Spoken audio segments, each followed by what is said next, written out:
Hello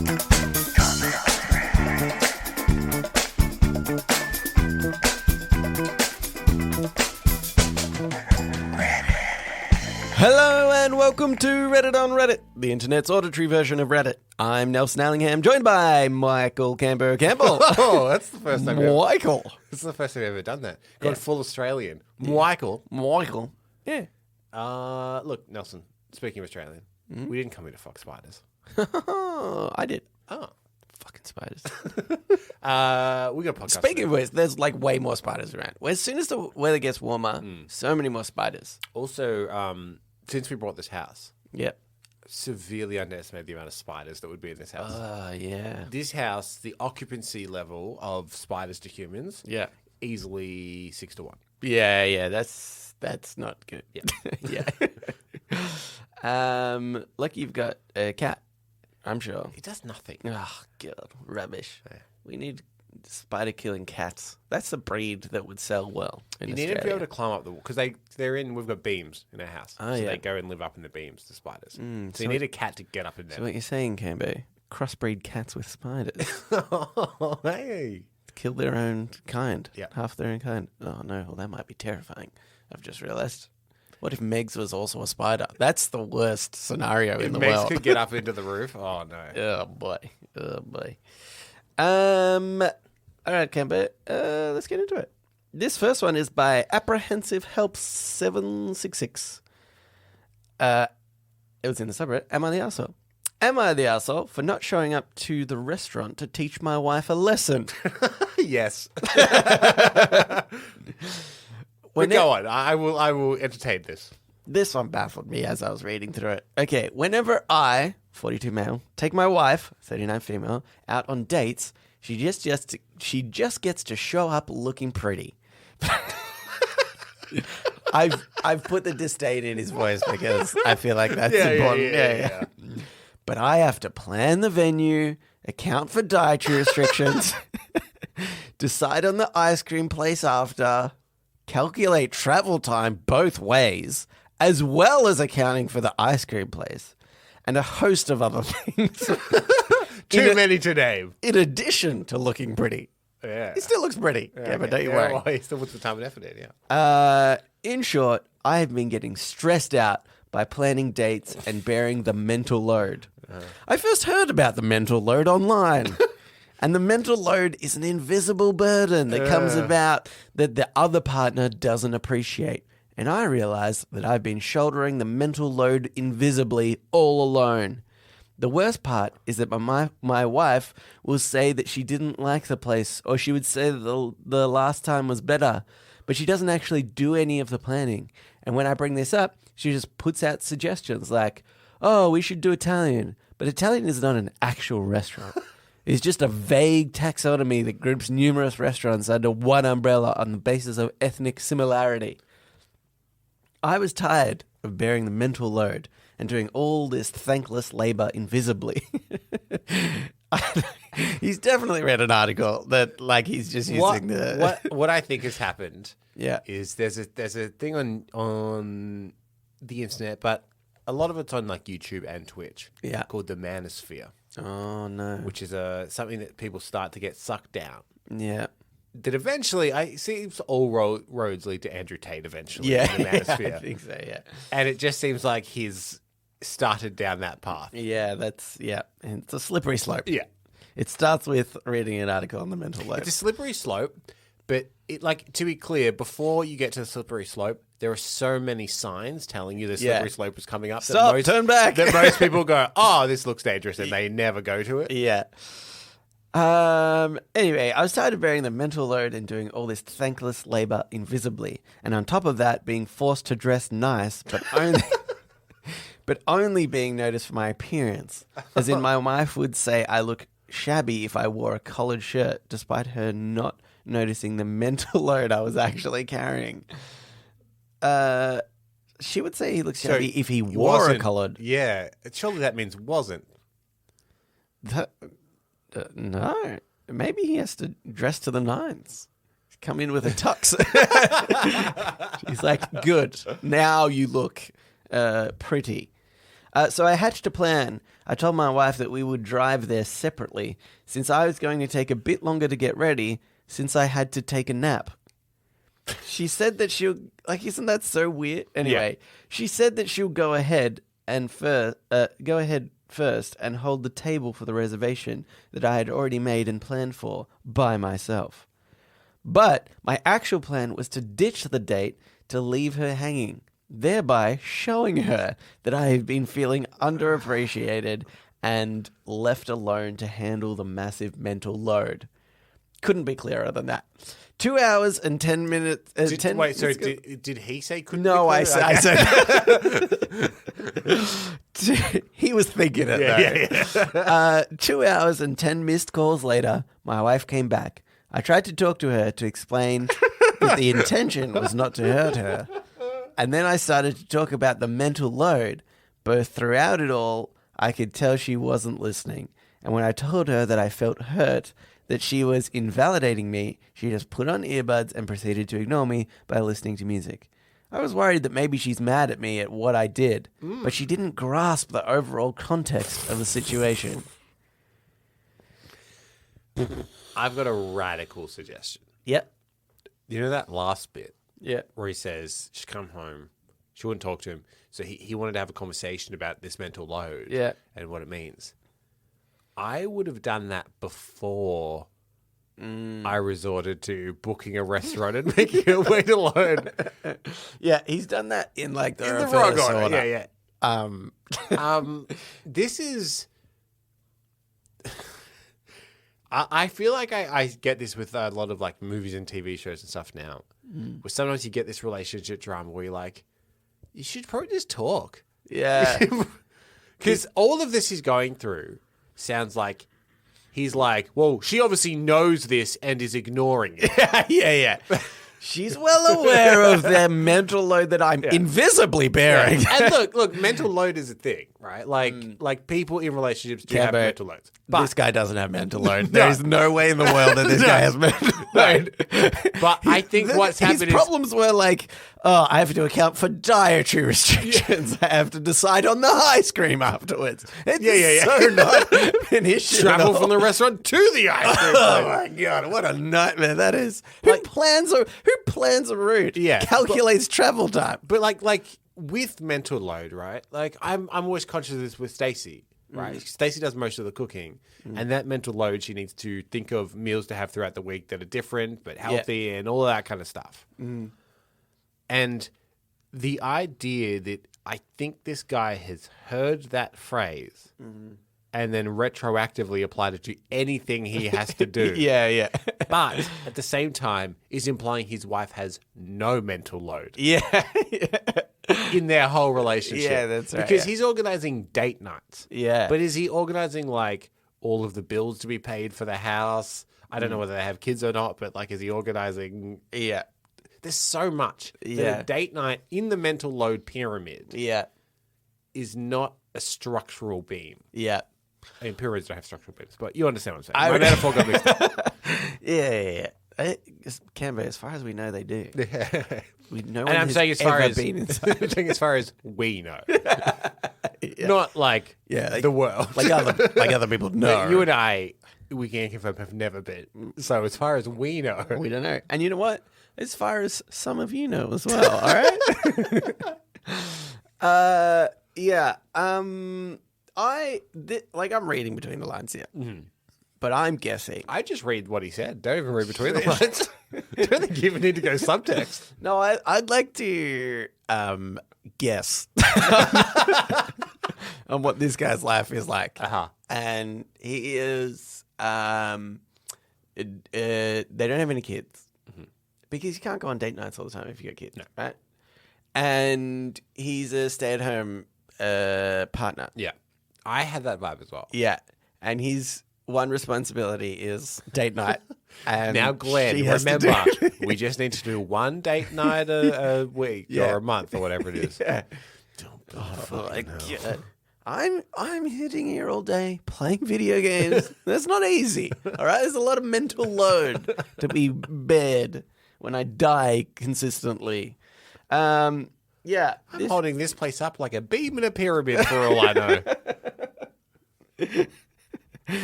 Glenn, we've spoken about this. we went to Egypt. You don't know! Anywho, Glenn, as we've now called him. As we've called him. You've got a problem.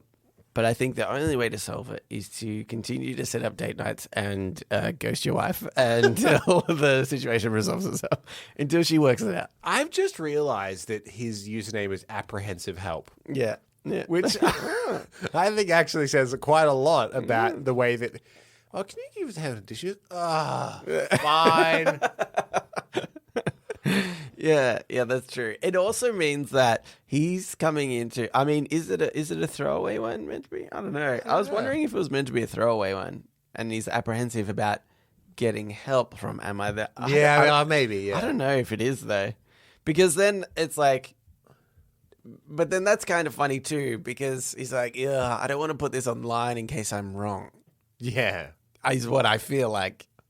He kind of knows already. Anyway. My advice is for him to end his relationship. Let the woman free. I've decided that's going to be my advice most of the time now. You should end this. Yeah. This is not good. End the relationship. She didn't understand your messaging? End that. I'm doing the world a service, I think. Okay, but I think we should move on into Ask Reddit. Ask Reddit. This Ask Reddit is by overall. No, I'm going to do this. Okay. Because I realized. Okay, can I tell you the first question? Yeah. And then I'll tell everybody because you can read it. But it was, what is a seemingly insignificant choice you made that ended up having a major impact on your life? And I realized that I can't think of one. So, I think the problem with this question is it's so hard to know. Yeah. What like sliding doors, right? Mm-hmm. Like you probably have made some small insignificant choice that has severely impacted you, but you don't know what the other version of that would have been. Yeah, exactly. I do sometimes think about I don't know what, weirdly. I sometimes think about stuff like let's say our friendship together. Yeah. Where would we be in the same position? Obviously not the podcast. But like if we hadn't have met, like I mean positions in our jobs, maybe even our partners and things like that. Because even though we don't directly influence those things, it's like... Well, here's the thing. I mean, first of all, when Stacey and I were getting together, I told her I had a podcast and she thought it was really hot. She was like, is it just you and another guy? Yeah. And we just banter. She's like, that's the best genre of podcast. But quite realistically, like, Nelson, what's my job now? Podcast. I make podcasts. Yeah. I'm a podcast producer. Yeah. Don't get me to get into specifics, Ken, because otherwise I don't know. Yeah, no, that's fine. You do podcast stuff. Yeah. But I mean, they say the what's the Malcolm Gladwell thing? Like you need 10,000 hours of practice before you master something. Yeah. You certainly haven't done 10,000 hours of this, but yeah, I think doing this for years and years has obviously taught me a lot about about what to do. So when I went for this which job, is weird because none of it is applied to this. But when I went for the job, I went for the job being like, I am super not qualified for this. And then when I got in there, I was like, oh, actually, they pretty much do what we do. Yeah. Which is with nicer stuff. Yeah. Like, you know, they have like fancy cameras and nice mics and whatever. Yeah. But the principle of it's pretty much the same. They're like, all right, click and we're recording. Yeah. Go. You know? Yeah, but they edit though mostly. Yeah. Chumps. I've been trying to convince them. Yeah. It's not needed. Guys, don't worry about it. Listen to this. But then play them something else that has been edited. This is just the Hamish and Andy podcast. We know of this. Yeah, but it's good, isn't it? Yeah. Okay. Anyway, we've talked as much as I could possibly talk about that one. Either way, we did that. Did you credit that Reddit? Since we kind of answered it? Overall, AD7834. Good job. This one's by Closer Solid. Which movie completely falls apart in its third act? Here's my hot take. Yep. Most James Bond movies. Oh, okay. I think James Bond movies very rarely ever actually nail the third act. Oh, okay. You're going to need to give more specific examples. then. Okay, let's say... I'll just name a James Bond movie that everyone seems to like, GoldenEye. All of the stuff people like from GoldenEye, none of it's ever the third act. Do you remember the third act of GoldenEye? I remember the video game. Do you remember No.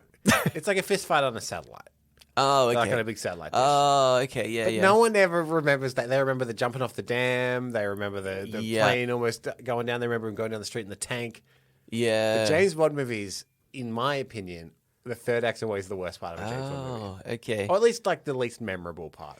Do you think it's because of like maybe there's just shaky story, and so they're like, we got these cool action sequences, but then we just kind of need to resolve it. I think what happens is James Bond, and this has always been true from, I would say, the 70s. So a few James Bond movies in. Yeah. Is what they do is they go, what's popular at the moment? Yeah. And then they try and do it. But because James Bond... Oh, parkour. Yeah. Yeah. Sorry. Yeah. Like, they cram whatever's popular into a James Bond movie. But James Bond movies have a pretty strict formula, so they always need to end in a certain way. And then what they've set up doesn't necessarily work with what the ending kind of needs to be with, like, the villain showdown, etc. Yeah. Like, Skyfall was a very popular James Bond movie. Yeah. But watch that straight after you watch The Dark Knight, and so many of the elements are from The Dark Knight. You've got this enigmatic villain that wants to be caught because he's got a master plan for when he gets caught. Yeah. Like a lot, there's like an interrogation scene like in The Dark Knight. Yeah. So much of it's like, oh, Dark Knight was like 3 or 4 years before. Yeah. Everyone loved it. They're like, all right, let's do The Dark Knight now. Let's do that one. Yeah, that's interesting because Skyfall was like really well received. Yeah, and before that was is- Quantum of Solace, in which James Bond kind of does away with a lot of the James Bond gadgets. He doesn't even wear a suit; he wears like just a duster jacket. Yeah. It's the Bourne series. Yeah. Like that was they had a lot of shaky cam in it. That one, Right. Because they were like, yeah. "What's popular? The Bourne series? Yeah, let's do the Bourne series." Yeah. Okay. That one ends in an exploding hotel, but people don't really remember the ending of any of those films. No, I don't remember much. I mean, James Bond films aren't ones that I ever go back to, I think. I don't know. Maybe that's just me. I'm sure lots of people love them, but I'll watch them when they come out and then just like never again. There's one other I can think of off the top of my head, and I feel like a lot of people probably haven't seen this, but I know you and I both worked when this came out. It's a film with Nicolas Cage called Knowing. Oh, And the right, premise yeah. is I remember it because someone that It's we the used end to of the know, world thing. Yes, Is it? someone Yeah. that we used to know was like, Oh, they were in it. Yeah, they had they a were in it. line. Did they have a line? yeah, I No, think no, so. Yeah. yeah. They were sitting next to Liam Hemsworth. I remember. Yeah, yeah. Anyway, so I think we all like went and saw it when it opened, being like, "Oh, that person we know was in it. Let's all go as a group because Right. they worked with this. Let's Yeah. all go as a group and watch it." And the premise is that Nicolas Cage finds this like sequence of numbers somewhere that seem to predict the dates of cataclysmic events. Yeah. So, like, you know, I don't think this is in it, but it says like September 11th, 2001 will Yeah. be on the paper, and that's obviously something happened. Yeah. And then at the end of the page, there's just one last date. And it's like, oh my God, the world's going to end. Interesting enough premise for like a whatever. Yeah.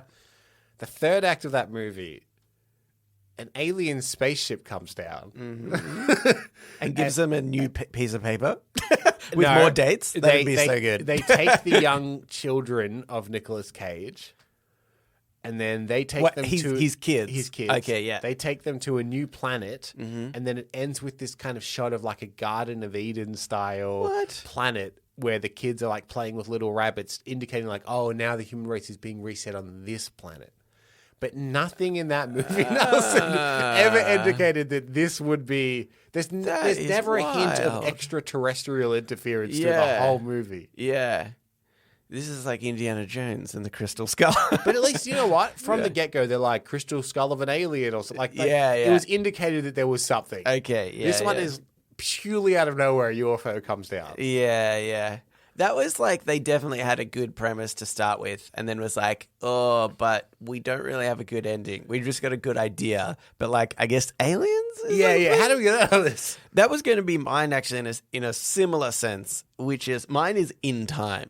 with Justin Timberlake. Yeah. Where I love the premise of that movie. Premise, yeah. Such a cool premise. Even the setup's good. You're like, oh, it's getting good. He's got a For lot those of that don't know, time. everyone has a clock on their arm Yeah. that counts down how much life they have left. Yeah. And you can purchase time. So the rich are living for ages, the poor are dying young. Yeah. And Justin Timberlake wakes up one day, he's got a lot of time on his arm. Yeah. And you're only aged to like 30 or something, isn't it? Right? Yeah. Anyway, so it's just such a cool premise. He starts going to like the rich areas, and you're like, oh, you just spent 100 years to get into this place or whatever. I don't know. And then it just ends up being like, well, we're gonna share all this time With everyone. We're gonna like rob a bank or whatever. I can't remember what they end up doing, but it's like they rob all this time from people and they're distributing it to the poor. But then there's even a point in the movie where they say, well, you can't just do that once. Yeah. You have to do that a lot of times for it to actually make an impact on society. And so, which you don't see, they're just like, we're just going to keep doing this. And you're like, oh, that wasn't really the resolution I was hoping for. And kind of it's because they created a society that was so fundamentally flawed that it was so hard to then resolve that without being like, it wasn't like some big bad dude that you could kill and it was all over. It was like, oh no, society has been built this way. Obviously meant to be a spotlight on our own. I don't think so. But yeah. I don't think that was a metaphor. Yeah. But just with the idea of like, oh yeah, it's not easily resolved. Yeah. And you're going to try and keep robbing these banks and giving it to the poor, but like that could be indefinite. And like it just wasn't satisfying. There was no satisfying ending at all. I would say the flip side of this is a movie that I'm not going to say falls apart, but goes insane in its third act. And I recommend this to a lot of people, is the movie Malignant. It came out in 2020, and Stacey and I recommend this to a lot of people because it's for like a solid half to almost 3/4 of its runtime. You think it's a pretty generic horror movie. Yeah. And then when the third act hits, yeah, you will never see it coming. Yeah. And it is like, if you guess it, I will give you big props because it's so utterly insane. Yeah, that I never would have guessed that was where it was going. Yeah, and then the fourth, like the fourth quarter or the third act, we were just laughing so much because the movie knows what it is. Yeah, it's not trying to be serious. It knows what it is. Yeah, but you can claim that kind of falls apart in the sense that it just goes, hey, you know what? Fuck you. Yeah. Oh, you thought that this was gonna happen? Oh, bam. Yeah. I think like there's a lot of it makes me interested in the writing process sometimes because I feel like you talk about on your other podcast, cancelled movies. Mm-hmm. It's not what it's called, but go on. Cancelled movie report. It's because I just say to people, cancel movies. Yeah. They know what I'm talking about. Yeah, we also do. But like, don't search cancel movies. It's a different podcast. Also, 2 L's in cancelled. Yes. Anyway, but like, it'd be interesting to know some of these films that we've been talking about, how the writing process worked and how if it was like, oh, they just cut somebody halfway through the writing or whatever, and then somebody else had to finish it, and they were like, I had no idea how they were going to end this, so.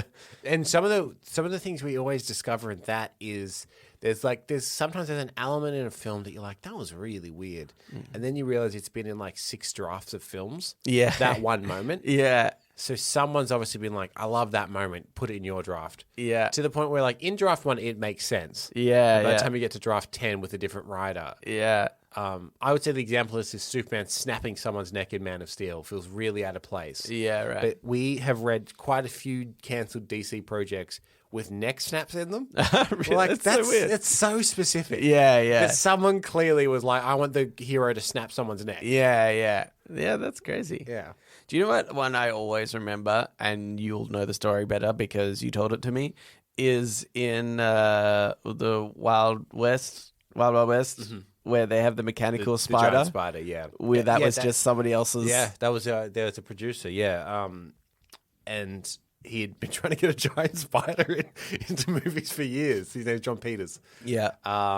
So Kevin Smith tells a story about when he was writing a Superman movie, and he's like, I've got rules. He can't fly. He can't have his costume, and he needs to fight a giant spider. Yeah. Go. Yeah. And then one of the other producers like, did he ask you to put a giant spider in it? Yeah. He's like, yeah. He's like, he always asked for a giant spider. And then he said, when that movie got cancelled, the next year he went and saw Wild Wild West. Yeah. And in the third act, a giant spider shows up. And he's like, he did it. He bloody did it. He got his giant spider. Yeah. And he won that bet with his college buddies or something. Surely that's it. It's either that or like a bucket list thing. Like I just need this in my life before I die. Yes. Anywho, we should move on, Gambo, and get into Today I Advise. So now it's time for Today I Learned. What are these about? Today I Learned. And also sometimes advice. This Today I Learned was by Dak P15. Today I learned about the Campaign for North Africa, a board game published in 1978 that is estimated to take 62 days to play. The game includes 1,600 counters, and the level of detail is such that Italian troops require additional water supplies in order to boil pasta. This was like the original Red Dead Redemption 2. Yeah. You know how people are like, it's so detailed that it's kind of annoying. Yeah. Like you need to pick the right knife to get a pelt off a thing that you... Yeah. That's true, actually, when it gets too much detail. Yeah. It's like you only have a certain amount of bullets and then you have to like actually physically redo your chambers and stuff. Yeah. Is this just bad game design? Did they not whittle it down enough? I think this is brilliant game design because here's the thing that I've learned about games in the recent past because even Ellen and I have been thinking about trying to do a card game or something because she's an artist and I love board games and stuff. And so we've even been like, when we went to PAX, we went to a couple panels about people designing their own games and stuff. And one thing that is, if you're not in that board game kind of universe, you might not be aware of just how many get produced every single day. It's over 10 a year. Yeah, 11 even. So what's interesting is like people, this one example one guy gave is like he had somebody come up to him and said, "Oh, man, I've got this great idea.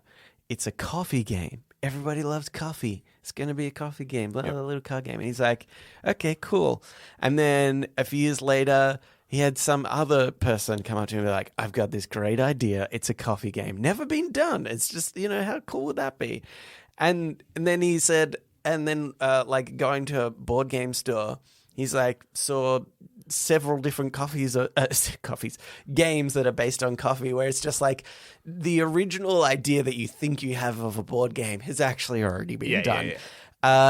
And so I think what's cool about this is that like we're gonna stand out. Okay, people will know our game. We are gonna make something so detailed and disgusting that people will, have to put a lot of time in. 62 days to play a game. Oh my God. Here's the thing. I think we need to qualify 62 days. Surely they mean like, so each day you play for a certain amount of time. For a couple hours, and then, maybe. Within the game, you're supposed to then leave. I don't think it cannot be 62 days of continuous play. You need to, It's like, okay, each session is an hour and a half, and there's 62 of them. You need to complete something. Something like that. Yeah, something like that. But now I'm thinking two things. One, let's outdo this game. Mm-hmm. Come up with our own day, and it'll be a podcasting simulator board game where you have to produce 300 plus episodes. Nelson has this for hilarity. Okay. Our game goes for 69 days. And how many counters are there? 420. Okay, that's good. Well, because I think by doing those two things, Nelson, we'll get the internet behind us. I think the rest will fall into place as well. We've basically got the game. We've done it. It's there. So and the other thing is, Cambo, Yes. could this be 62 days worth of podnappings? Oh, 69 days. Oh, you mean 69. this game? No, this one in Yeah, particular. not our one. Yeah. Yeah, okay. Every episode we just play a little bit of the campaign for North Africa. Yeah. It'll be boring. But Cambo, think about this. We don't have to do podnapping. Hang on. Boring. Nelson. Yeah. We've never marked our podnapping by whether they're interested. Yeah, Just yeah. that we have one. Yeah. I mean... The one I'm about to do, Nelson, I went past the bottom of the barrel. Yeah. Yeah, that's right. You started digging into the earth. I think I'm just getting handfuls of dirt at this point. Yeah. Anyway, sounds good. And I think we should definitely play this game. All right, let's get into shower thoughts. Shower thoughts, shower thoughts, shower thoughts, shower thoughts. This shower thought is by Just Joshin 46. Indonesia is the 4th most populous country in the world, but you really don't hear that much about it. I'm going to take a stab. Mm-hmm. And there's a setting on Reddit that you find. I think Just Joshin 46 might want to. Yeah. It's called Default American. Oh, what is that the setting? In which people All right. assume that everyone else is American. Mm-hmm. So they'll be like, geez, people don't really think about Indonesia much. Yeah. Well, Americans don't think about Indonesia much. Yeah. Australasia or like other regions of the world probably think about it far more. The Indonesians. Yes. In Indonesia. Just today, Think one. about it. And Yeah. there's a lot of them. Mate, 4th most populous country in the world.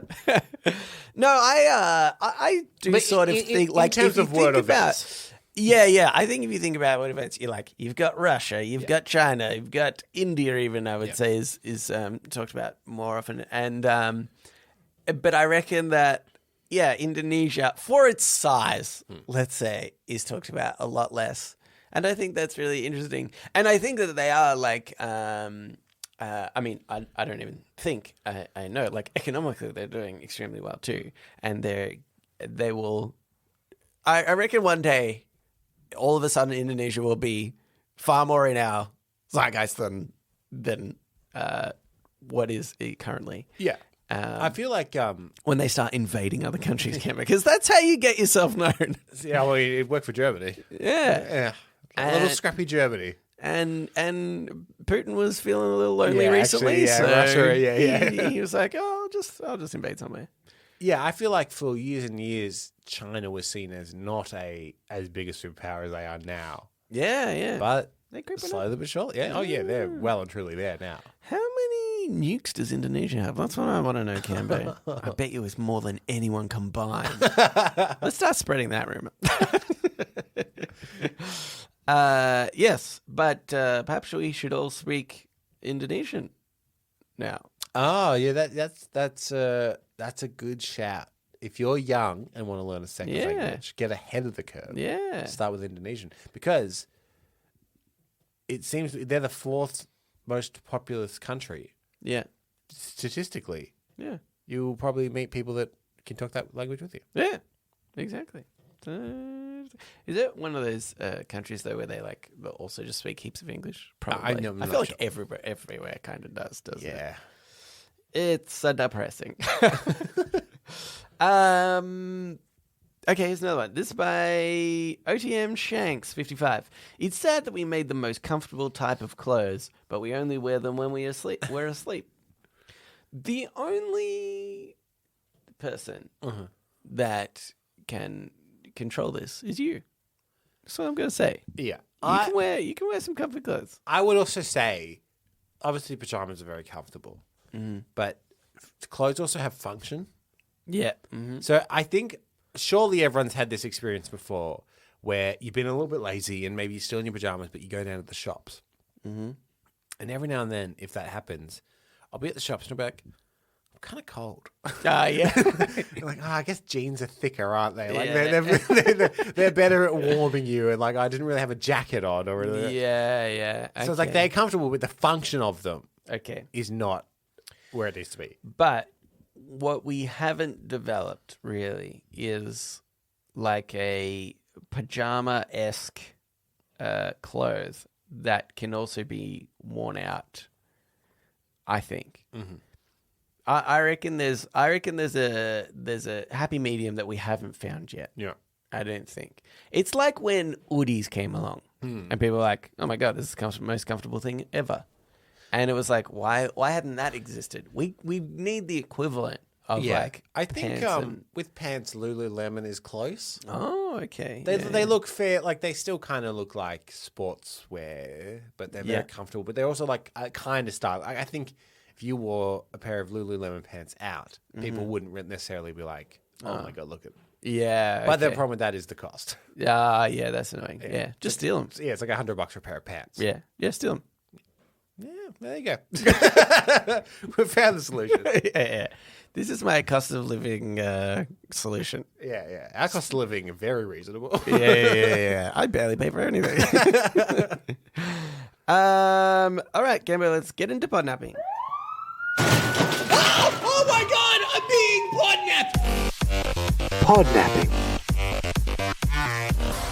This is Podnapping, where we nap a pod. We take a topic of conversation or a segment from another thing, and we do it ourselves. I've been legally informed by our lawyer that it is my turn this week, and I must participate. We should stop paying that guy. I know.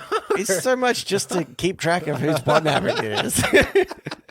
And that retainer is not cheap, let me tell you. It's not good. And we have him 24 hours just in case. Just in case we need to do an emergency episode of the podcast, which we've never had to do. But for 1 week we need to. It's all going to be worth it, Elsa. Let's keep him. Yeah, all right. Yeah. He's a good guy. So I recently discovered that a song that I had enjoyed for years, that was a cover. Yeah. I never knew it was a cover song. Okay. And it fascinated me, this idea that some really famous songs are actually covers. Yeah. So what I decided to do... I feel like Jeff Buckley's Hallelujah is a... Oh, did I ruin it? No, too popular. I've tried to pick ones that are less commonly known. Yeah. What I've done is I've picked a bunch of songs. Okay. Some of them are actually covers that you might not know about, and some of them are not covers. Yeah. So I'm going to play you snippets of songs that are well known, and you need to tell me whether you think, oh, is that actually a cover song? And if it is, I will then play you the original to show you where it came from. Okay. So what I did is I found a list of popular songs from, it seems to have spanned from like the 70s to the 90s. Yeah.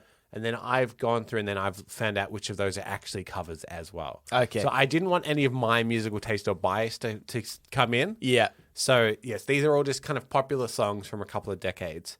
I'm going to start with song number 1. That's right. They were like the top 100 songs in the UK, I think, over those periods. That's where I got the list from. So I'm going to play you a song, and then you just need to tell me, do you think this is a cover or not? This is the first song, Get What You Give by the New Radicals.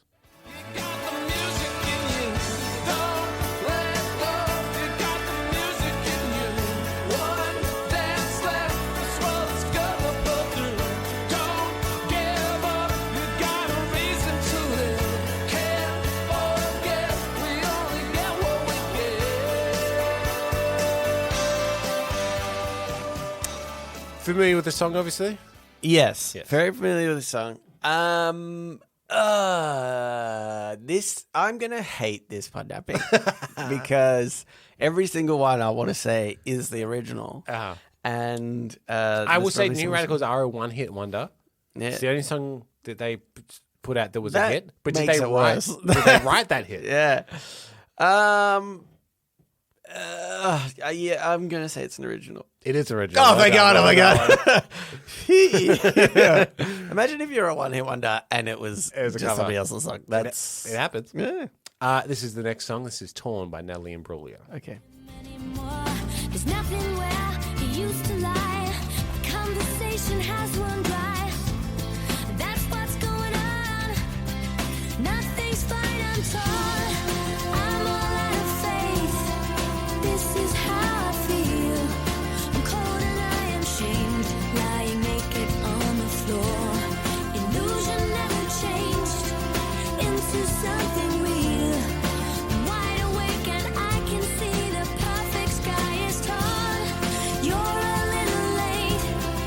I'm already torn. That's an interesting one. Yeah. That's an interesting one. I will say I would argue that's her one hit as well. She was a bigger deal in Australia here. Oh, right. Yeah, It- yeah. She's an Australian singer, so I'm sure I would know. we liked her a lot more in England as well. But I would say America probably only knows "Torn" by Right. Brilliant. I also say I just went to this list like. Yeah. There's no ratio of cover to not cover on this Yeah, list. yeah. You just went down. Yeah. It's funny because this kind of feels like it's funny when the lyrics seem personal. That it's probably easier to say, oh, it's a, it's an original. But at the same time, I was thinking, I reckon there could be a totally different tone to these lyrics. Yeah. So I'm gonna guess that this is a cover. There's nothing where you used to lie. This is the original version, Nelson, Has run dry. by Edna Swat. It's That's what's very close. nothing's but a torn. a bit grungier. Wow, I'm surprised. I was expecting like, oh no, it's like some country western song that's like, but this is like extremely close. Into something real. I'm wide awake and I can see the perfect sky is torn. Yeah, a little bit more rock, a little bit more alt rock. I'm already torn. Wow, interesting. All right, here is the next song. This is "Blinded by the Light" by Manfred Mann's Earth Band, also a one-hit wonder. Okay.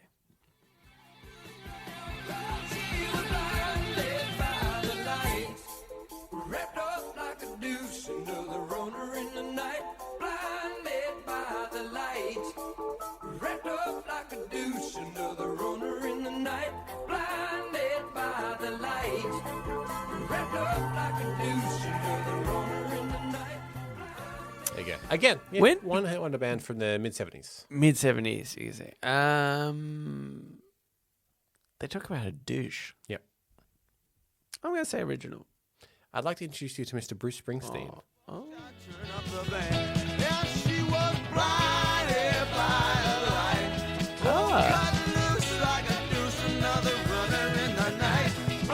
Yeah, it's a cover.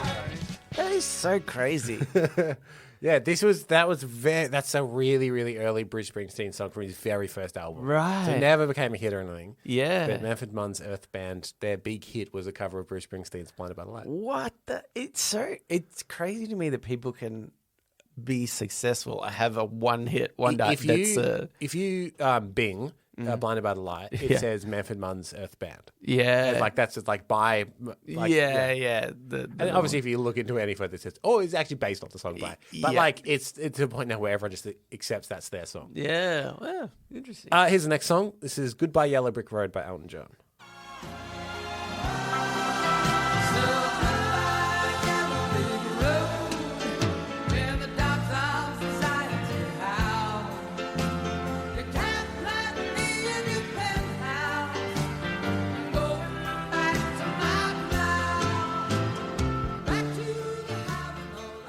Okay, Elton John. You would say songwriter. Got a Well, famously, he doesn't write his songs. oh.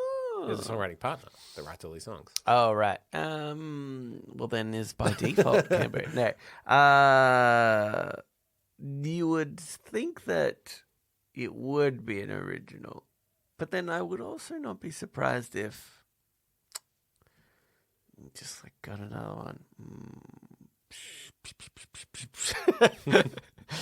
Okay. I'm going to say it's the cover. It's original. Oh, God damn it. How dare you suggest that Elton John would do a cover? I felt like he could also be like I've done something whimsical and fun and turned somebody else's song into my own. Yeah, that's true. I mean, he's done that his whole career. Just Yeah. they're paid. They were a partnership. Yeah. Here's the next one. This is "Nothing Compares to You" by Sinead O'Connor. Nothing can take away these blues, 'cause nothing compares to you. Rest in peace, Sinead O'Connor. She passed away.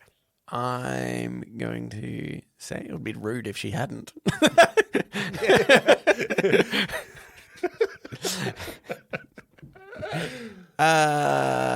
Rest in peace, Miley Cyrus.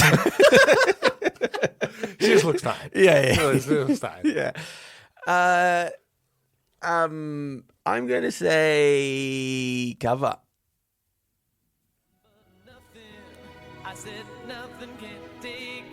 Yes, this is The Family, but actually written by Prince, this song. Ah, interesting. I think Prince has also done a version of it, but technically, Yeah. They like it's released by it The first. Family. Interesting.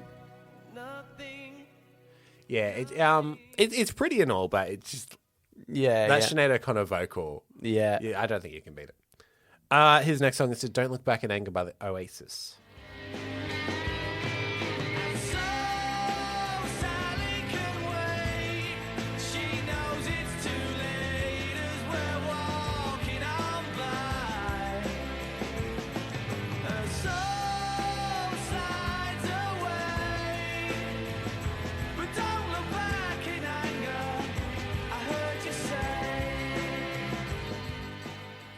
I'm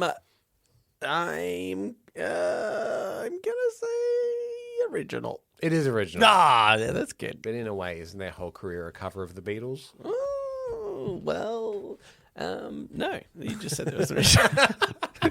You gotta listen. Yeah, you yeah, just said it. Damn. Pay attention. Yes, that is an original by Oasis. Yeah. This is a song called I'm Gonna Be, but you might know it better as 500 Miles by the Proclaimers. Yeah, okay.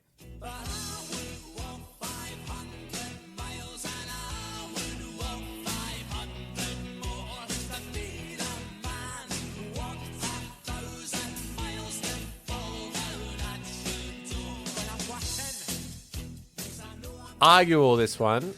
People argue whether Proclaimers are a one-hit wonder or not. Oh, They right. technically have a second single that charted in some countries. Yeah. I'm going to say they're a one-hit wonder. I think if you've got even just two, you should still be considered a one-hit wonder. You need Yeah, like you haven't made a whole career. yeah, like maybe three, I think at least Yeah. before you're not a one-hit wonder. Maybe four. I'm going to say that is a cover. It's original. Oh, okay. It's original. That's good. I always like it when you're like, no, it is original because it makes me feel better for the artist. Oh, good. They've done it. yeah, they did it. They produced a good song. Yeah, okay. Next song. This is Hooked on a Feeling by Blue Suede. Hooked on a feeling. I'm high on believing that you're in love with me. Lips as sweet as candy. Made popular recently in the Guardians of the Galaxy film.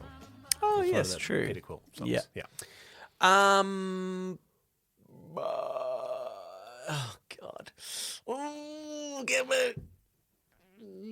That one to me, actually, when it started, I did think I feel like this lends itself to a cover more. So I'm going to Okay. say it's a cover.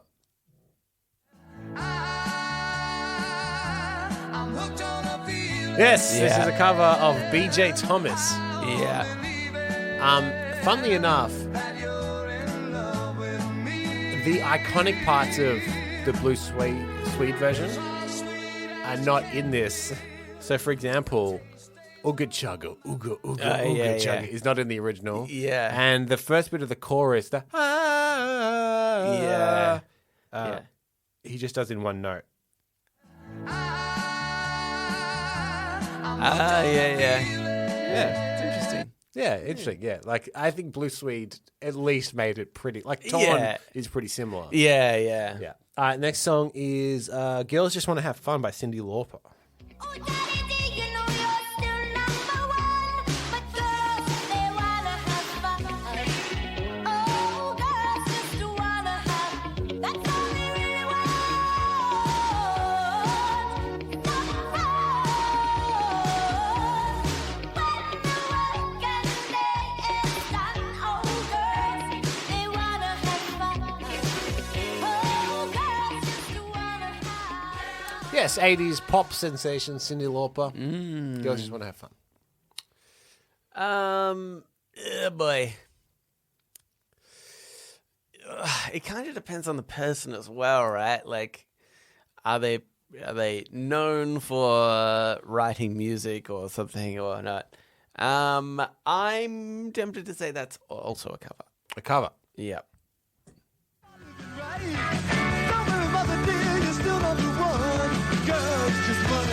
Whoa, quite different. Yeah. This is Robert Hazard. So they really want some fun. When the working day is done. Yeah. You know, I didn't say it. I should have. God damn it. But I was thinking, if this is a cover, I bet you it was written by a male. Yeah, it was. Yeah, and Yeah. The lyrics are slightly different in Cyndi Lauper's version. Right, They've made it more like the actual female perspective. That is kind of a bit more like, I guess, like, oh yeah, girls, they just really want to have fun, man. Like, they're not serious. Whereas Cyndi Lauper is more like a rebellious anthem. Yeah, exactly, yeah. Yeah, but it's pretty different. Yeah, the original version. Yeah. It's interesting, like, how much of the song, I mean, it's an age-old debate, isn't it? Of, like, how much of a song needs to be another song to be called a cover, or, you know, like, how many bars kind of warrants I mean, like, the structure of the song and the lyrics of the song are the same. There's some minor changes, but the style of it is completely different. Yeah. But it's still a cover. Yeah. This next one, a classic, it's Respect by Aretha Franklin. What you want, baby, I got it. What you need, do you know I got it? All I'm asking is for a little respect when you come home. Hey, baby, when you get home, mister. Absolute classic. I would say, like, her most iconic song, Respect. Do you know, I actually have, my trivia for this one is when I looked it up one day, I looked up the lyrics, and I always ask people this because it's an iconic song, everybody loves the song, you kind of sing along to it, but I reckon it gets to this one point and everybody's not quite sure what she says. She says, R-E-S-P-E-C-T. Yeah. Find out what it is to me. R-E-S-P-E-C-T. Do you know what she says there? No, I don't. Nobody does. Nobody does. She says, take care, TCB. Because TCB means taking care of business. Oh, right. It was like, in that time, Yeah, it's just like a... Swinging 60s kind of thing. Yeah. And I just thought it was really funny because I thought she said, like, take care... I thought that she said, like, take out TCP or something in the word respect because she spelt it just right. And I was like, you know, just trying to work it out. But yeah, it's nobody knows. Anyway, question is, did she write it? Did she write it? Based on that, I'm going to say that she did. Oh no. What you want, honey, you got it. This is Otis Redding. And what you need, baby, you got it. All I'm asking for a little respect when I come home. Hey, now, hey. Yeah, now, you know. There you go. Does he say TCB though? I don't know. I didn't clip that part of the song. Yeah, interesting. Yeah. Fairly similar. Yeah. Pretty similar. Yeah. His is a little bit more like, I don't know, laid back. Laid back, yeah. One last one. This is the song Clint Eastwood by Gorillaz.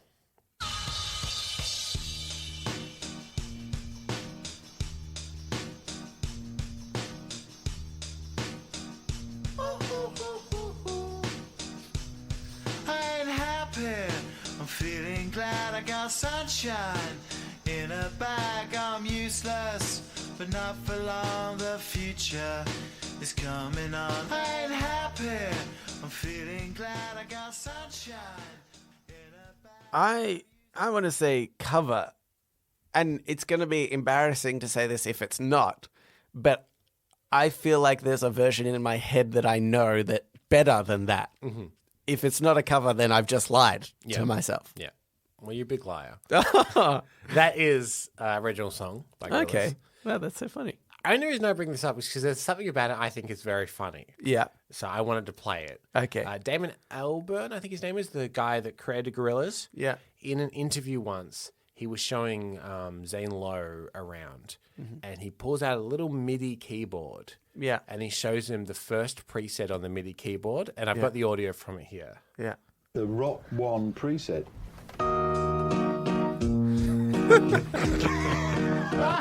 But it gets even more. Finally, let me out of my cage. It just came like that. That's it. That's the preset. Wow, that's sweet. I think that means it's a cover. I'm pretty sure that means it's a cover. The iconic bit is literally just the first preset on this MIDI keyboard that he had. Yeah. That's really And he funny. made a whole song with it. Yeah. Anyway, that was my podnapping. Good podnapping campaign. More songs than you think are covers is my point. There was heaps that I had, so I could potentially even do this again. I feel like there are so many more famous songs that are actually covers. It was so painful for me, though. Can you let me know beforehand? Then I'll just act really smart. Yeah. You Jeff know, Buckley, like- Hallelujah. Yeah. Oh, yeah. That's original. Oh, no. Anywho, I reckon we should probably end the show there. I think so. But if you would like to write into us, you can do so. Reddit podcast, READIT podcast, gmail.com. You can also reach us at our subreddit Yeah. and our Discord. Yeah, he's done it. Somebody joined our Discord the other day and I didn't say diddly squat. So, I mean, I said diddly squat. What's that saying? If I didn't say diddly squat, then I did say something. Yeah, that's good. Yeah, what is the phrase? I said diddly squat. Yeah. But you like to be But I clear, didn't he say didn't say diddly squat. Diddly squat. Next person to join, we promise, we'll say diddly squat. diddly squat. Everyone on that Discord, when someone joins next, please all say diddly squat. I think that should be our standard opening. Diddly squat to you. All right. So thanks for listening, and we will read you later.